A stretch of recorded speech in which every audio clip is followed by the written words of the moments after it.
চন্দ্রমল্লিকার ফুলগুলো ফুটে গেছে, ফুল শেষ।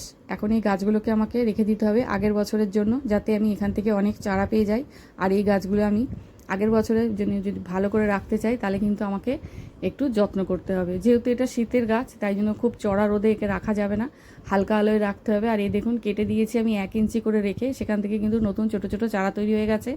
আর সেই চারাগুলোকে আমি ছোট ছোট টবে রেখে দিয়েছি। আর আমরা যদি বড় টবে রাখতে না চান তাহলে কিন্তু ছোটো টবেও রেখে দিতে পারেন। আমি দেখুন ছোট ছোট কাটিং করেছি, সেখান থেকেও কিন্তু নতুন চারা তৈরি হয়ে গেছে। এই চারাগুলোকে আমি ছোট ছোট টবে রেখে দেবো, যেগুলোতে আমরা অন্য গাছ নিয়ে আসি সেই বাস্কেটগুলোর মধ্যেও রেখে দিলেও কিন্তু এই গাছ অনেক দিন ভালো থেকে যাবে। মাঝে মাঝে একটু স্প্রে করতে হবে, একটু ফাঙ্গিসাইড স্প্রে না করলে কিন্তু এতে পোকা লেগে যায়, সাদা সাদা পোকা লেগে যাবে আর গাছ কিন্তু মারা যাবে।